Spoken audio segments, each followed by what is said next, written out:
Hey guys, I know it's getting late, but this has been heavy on my mind lately. My wedding anniversary is coming up this week, and I can't stop thinking about my beautiful wife.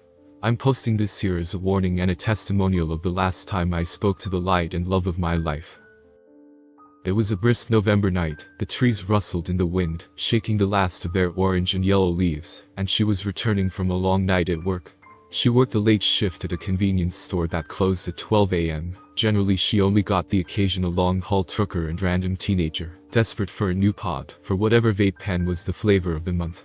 She was also responsible for cleaning up the store and restocking the shelves that had been picked over during the day, so she headed home around 1 a.m. most nights. I was sitting on the couch of our tiny apartment fiddling with one of my old Rubik's Cubes, and watching Futurama, waiting for her to come through that creaky door and embrace me in those strong arms. I heard my phone go off, and saw her face flash onto the screen. She was so beautiful, and had the most amazing smile. I gazed a moment longer at the picture I had snagged on a warm summer day. We had gone to the beach for the day, eating lunch with the seagulls and watching the tide perform just for us. I squeezed her arm gently, while we lounged taking in the warm power from the sun. She gazed over at me, and tickled me quickly before kissing me. I would give anything to be able to relive that moment even just one more time. I slid my fingers swiftly across the phone and heard the click letting me know I had accepted the call, and began the final dance between my lover and I. She made the first move. "Hey sweetie. I'm on my way. Can you stay on the line with me while I drive? I'm about 20 minutes out." "Sure baby. How was your night?" I said with a broad smile. "Oh, it was an average night. The drink delivery guy was late as usual, but other than that there were only 3 creepy guys," she said with a yawn. "That's a new record." I laughed a bit. "What did you do today?" she said in that suave voice I so adored. I clammed up, knowing I had spent the whole day smoking grass and playing that same Mario game from 2004 I loved so much, taking breaks only to pet my sweet small black cat and drink 1 soda more than I should have. Not much." I laughed, trying to change the subject. "Whoa, what was that?" she yelled, losing all charm, opting instead for fear. "What's wrong babe?" I said, matching her fear, already quaking with the thought of losing my love.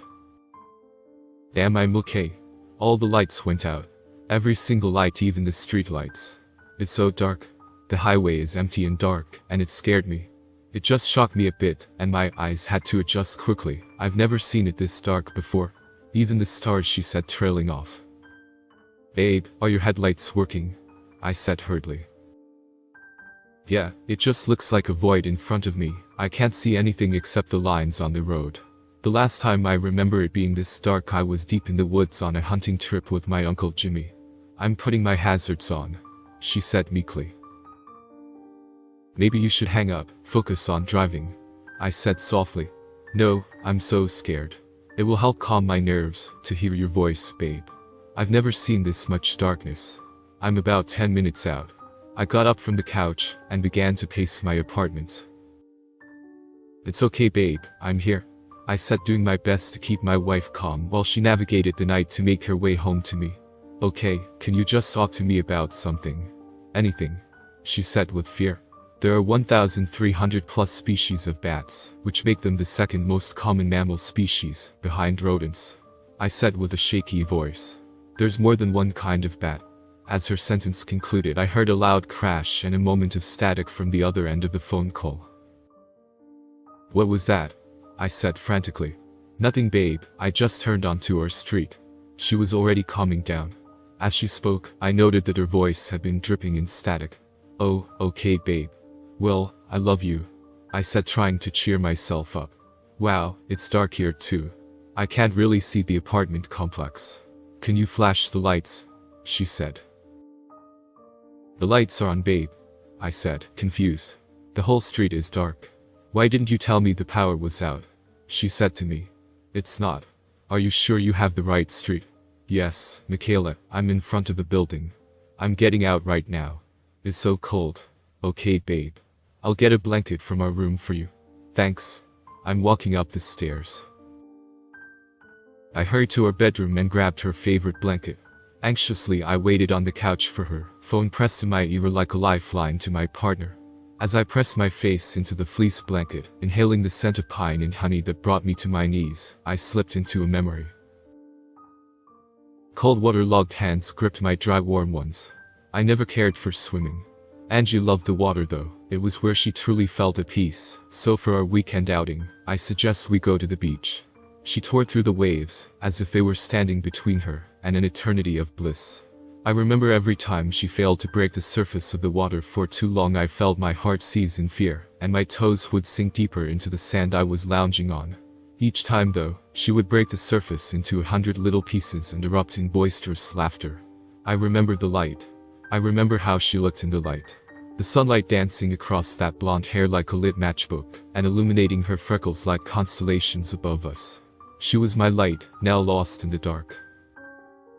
I heard a door click from her side of the phone, and the creak of the heavy wood swinging on its rusty hinges. I snapped my head to the navy blue door, and searched for her large frame, but it never came to view. Only a cold gust of air greeted me. I shivered as my breath materialized in front of my face. "Babe, where are you? Can you light a candle so I can see you?" she said, fear heavy in her voice. "All the lights are on. Are you in the right apartment?" I said, jumping to my feet. "Yeah, of course. Where are you?" she said. I could tell she was on the verge of tears. "Michaela," she said in a harsh whisper. "Michaela, where are you?" she said, now clearly crying. "I'm right here. Where are you?" I said, my heart feeling like it was going to jump out of my chest and do laps around the apartment. "Michaela, what is that thing? Help, Michaela, help." She was wailing by this point. "Angie, where are you?" I said as the metallic buzzing I had heard earlier consumed the line, and it went dead with a click. I dialed over and over again, sure I could reach her and sort this all out. Surely she had entered the wrong apartment building. 10 minutes of attempted calls went by and I knew I was in over my head, and Angie needed dire help. I immediately called the police and they were over in a heartbeat. I told them everything, and showed them my call log. And it was the accepted call from earlier, and the 42 attempts to reach Angie I had made, all of which failed. The police searched all along the highway she took to get home, and all around her convenience store. They tore the apartment complex apart and questioned everyone. They thought they had found a lead when they noticed the maintenance man to our building had been taking pictures of us changing and plastering them all over his office, but Greg had a rock-solid alibi. He was in jail for peeping on some other lesbian couple, go figure. The security footage from her job showed her minding the store like usual, those 3 creepy dudes showing up 10 minutes before close. Everything was normal. The cameras showed her getting into her beat-up Ford Focus and pulling away. The traffic cameras showed Angie merge onto 1 to 75, but no traffic camera on any 1 to 75 exit ramp has yet shown her leaving the highway. Either Angie is still driving on that lost highway, or she's gone. I don't know where she could have gone to. We never found a trace of her. I call her every day. She's only answered once. It was our wedding anniversary and I was more than a little tipsy. Despite this, I know what I heard was true.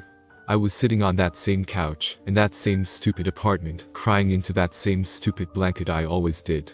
That's when I heard my phone ring. I looked down to see the smiling face of my wife on that hazy summer day staring back at me. I clumsily darted to the phone, and accepted the call. "Angela. Baby," I said, almost shouting. "Kayla, where are you?" I heard her soft voice call. "Baby, please come back to me. Is it still dark?" I said like a lunatic. Dark was all she said in that low metallic voice. As if on cue, the call dropped. The room was colder than it was before, and I swear I saw the lights flicker. I woke up the next day and checked my call log. It had shown a call from Angie around 1:12 a.m., the same time she reported the blackout. I told the detective on her case about the call, and the tired woman brushed me off. Interest in her case dwindled, and my Angie was just another missing woman. These days I don't do much. I still sit around a lot, but most days I can't get through sober. Another thing is, I'm terrified of the dark now. Every time I turn off a light I swear I hear that buzzing, and it feels like something is slinking around waiting for me in that inky darkness. I wonder to myself every time, is it Angie, or is it what she saw when she disappeared? What did Angie see that night? Was it a manifestation of darkness or something much worse? What waits for us on the darkest night when not even the stars are here to keep us safe? If you're driving alone at night and all the lights go out and the stars disappear, call your loved ones. You're about to go somewhere no one will ever reach you. And if you do, say hi to Angie for me.